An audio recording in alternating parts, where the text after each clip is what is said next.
एक समय की बात है। एक गांव में एक गरीब लड़का रहता था। उसका नाम समीर था। उसके पिता की मृत्यु के बाद उसकी मां को संभालना उसके कंधों पर आ गया था। वह अपनी मां को सबसे अधिक प्यार करता था और हमेशा उसके लिए कुछ अच्छा करना चाहता था। पर उसे समय 2 वक्त की दाल रोटी भी बड़ी मुश्किल से उसको नसीब होती थी। किसी काम की तलाश में दिन रात खोज करने पर भी उसे कोई काम नहीं मिल रहा था। फिर एक दिन उसने अपनी मां के सामने अपनी सारी समस्या बता दी।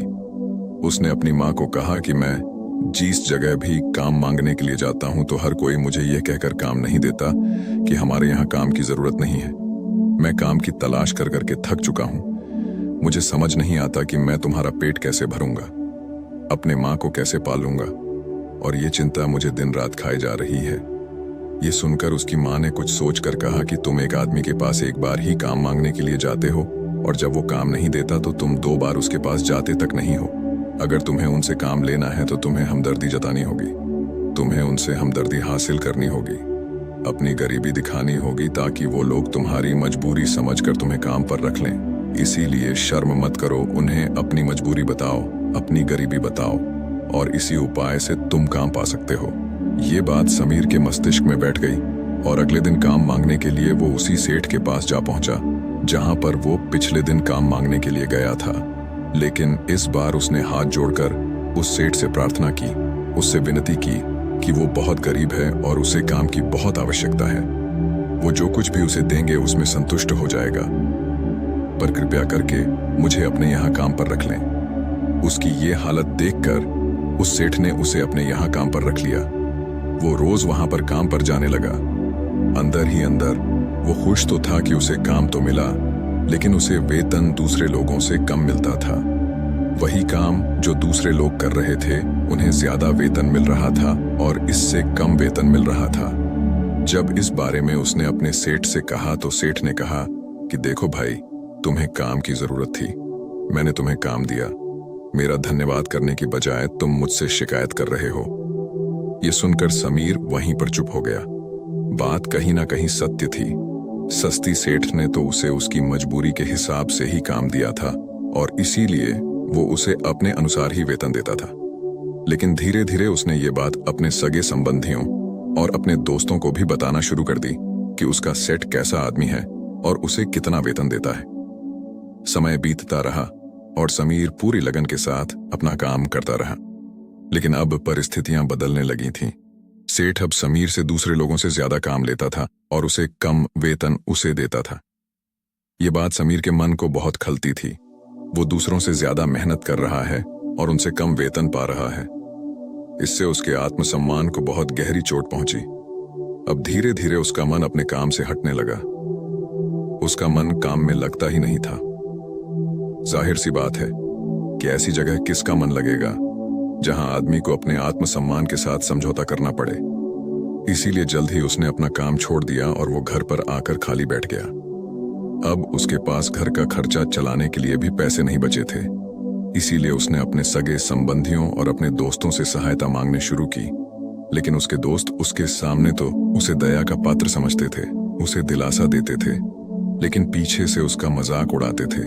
वो कहते हैं कि कितना बेवकूफ है, सेठ ने इतना काम लिया और बेचारे को पैसे भी नहीं दिए। अरे हम इसको पैसे दे दे तो ये कल हमारा भी पैसा वापस कर पाएगा।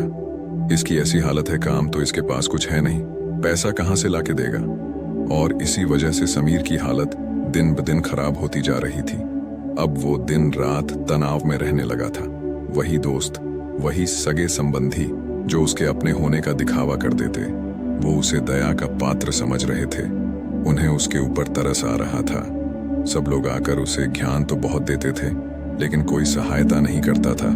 और अक्सर ऐसा ही होता है, ज्ञान देने वाले तो बहुत मिल जाते हैं, लेकिन मदद करने वाले, उंगली पकड़कर हाथ पकड़कर आगे चलाने वाले कितने लोग मिलते हैं। एक दिन उसे पता चला कि पड़ोस के गांव में एक बौद्ध भिक्षु आया हुआ है जो बहुत ही ज्ञानी है। समीर इतना तनाव में था कि उसे कोई रास्ता नजर ही नहीं आ रहा था। इसीलिए जाने या अनजाने वो उस बौद्ध भिक्षु के पास पहुंच जाता है। वहां पहुंचकर वो सीधे उनके पैरों में गिरकर रोने लग जाता है।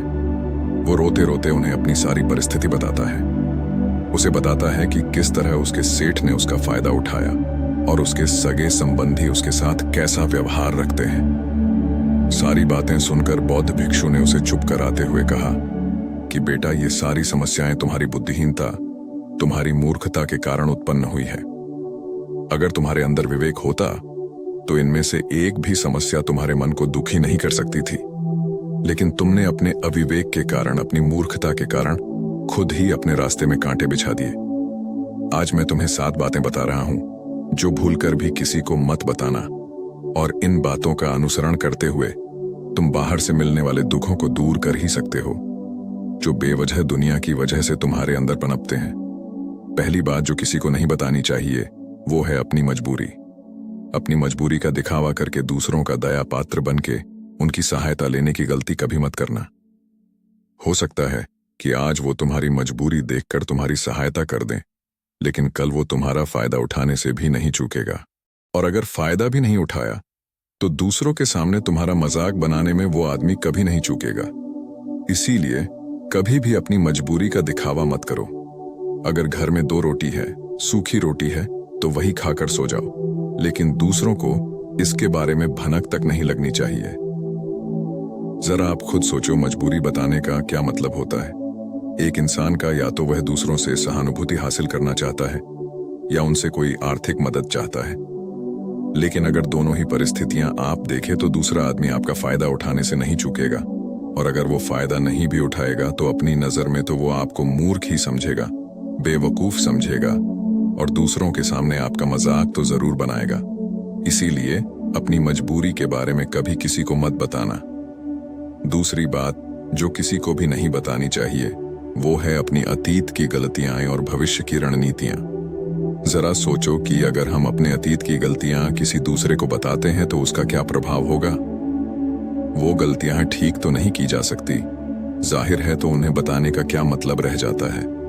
आप अपने अंधेरे पक्ष को खुद दुनिया के सामने बता रहे हो, खुद अपनी गलतियां दूसरों के सामने बता रहे हो। इससे उस आदमी की नजर में आपका एक चरित्र गठित हो जाएगा और वो भविष्य में हमेशा आपको उसी नजरिए से देखेगा। इसीलिए किसी भी आदमी की नजर में अपना चरित्र गठित मत होने दो। और जरा सोचो कि आप व्यर्थ में ही अपने भविष्य की रणनीतियां दूसरों के सामने बता रहे हो। जो लोग आपके काम का हिस्सा ही नहीं है, उनके सामने अपनी भविष्य की रणनीतियां, अपनी डींगे हाँकने का क्या फायदा। वो लोग आपकी सहायता तो नहीं करेंगे, लेकिन आपकी भविष्य की रणनीति यों में बाधा जरूर बन सकते हैं। आप खुद अपने विवेक का इस्तेमाल करिए और सोचिए कि आपके साथ भी ऐसा हुआ है कि आपने अपनी भविष्य की रणनीति किसी को बताई हो और वो कामयाब ही ना हुई हो। जरूर हुआ होगा। जरा गौर से सोचिए। तीसरी बात जो किसी को नहीं बतानी चाहिए वो है अपने घर की बातें। जो भी हमारे घर के अंदर आपस में बातचीत होती है, हमारे माँ बाप के साथ, हमारी पत्नी के साथ, हमारे बच्चों के साथ, वो बातें परिवार तक ही सीमित रहनी चाहिए। अगर आप इन बातों का दूसरों के सामने ढिंढोरा पीटते हो तो दूसरों को आपके घर में घुसने का एक मौका मिल जाता है और वह इसका फायदा उठाने से कभी नहीं चूकेंगे। वो आपके परिवार के सदस्यों को आपसे दूर लेकर जाने की कोशिश करेंगे। अक्सर ऐसा होता है, हम समाज में देखते हैं कि हम अपने घर के झगड़ों को कम करने के लिए उन झगड़ों को अपने पड़ोसियों और दूसरे सगे संबंधियों को बता देते हैं, लेकिन इससे आपको सहायता कभी नहीं मिली होगी, बल्कि आपके घर के लड़ाई झगड़े और ज्यादा बढ़ गए होंगे, और वो जाहिर है वो बढ़ेंगे।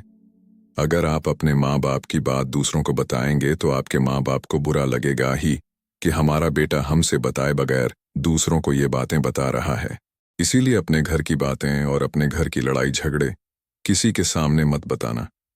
चौथी बात जो मैं आपको बताने जा रहा हूं, जो किसी को नहीं बतानी चाहिए, वो सुनने पर बहुत अजीब लग सकती है, लेकिन उसका सत्य भी मैं आपको एक तर्क के माध्यम से दूंगा। मैं कहता हूं कि अपनी आमदनी किसी को मत बताना।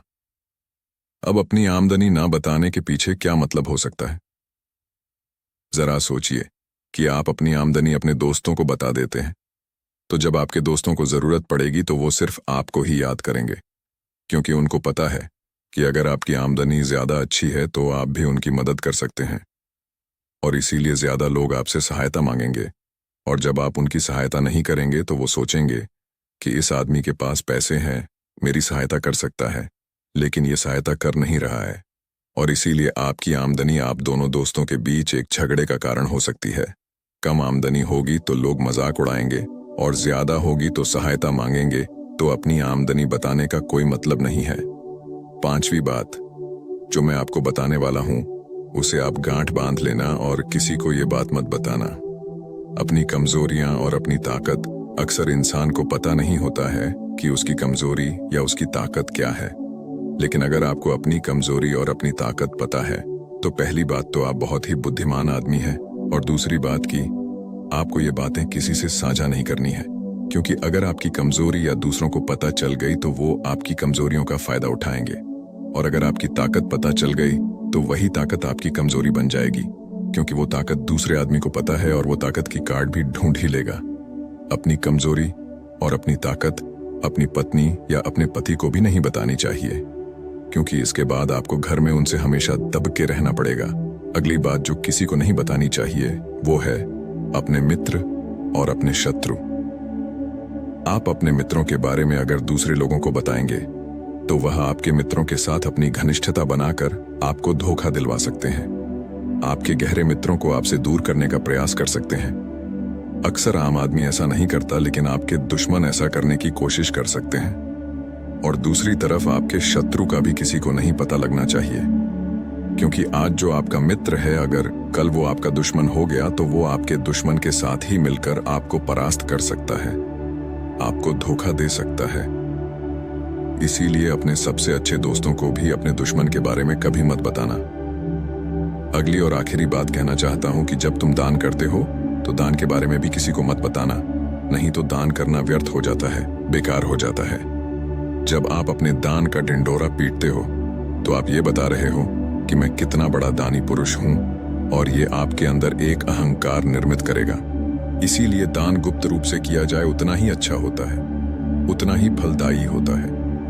जब आपका बायां हाथ दान कर रहा हो तो दाएं हाथ को बिना पता चले कि बायां हाथ दान कर रहा है। ये 7 बातें जो बौद्ध भिक्षु ने राजेश को बताई, इनमें संसार के सभी सिद्धांत छिपे हुए हैं। इन बातों का अनुसरण करते हुए आप अपने घर में सुख शांति बना सकते हैं और घर के झगड़े हमेशा के लिए दूर कर सकते हैं। आप इन बातों के बारे में अपने विवेक से भी सोचेंगे तो आपको यह बातें सच मालूम पड़ेगी। हमारा कहानी सुनाने का मकसद यही है कि आपका विवेक जागृत हो। आप खुद उन बातों के बारे में सोचें जो हम आपको बता रहे हैं, और अगर हम गलत है तो आप कमेंट सेक्शन में वो बात जरूर बताएं जिस पर हम गलत हैं, और इनके अलावा भी अगर आप कुछ जानते हैं तो उन बातों को भी कमेंट सेक्शन में जरूर डालें। तो दोस्तों, कैसी लगी आपको ये कहानी? कमेंट सेक्शन में जरूर बताना। तो मिलते हैं अगली कहानी में, तब तक के लिए अपना ख्याल रखें। नमो बुद्धाय।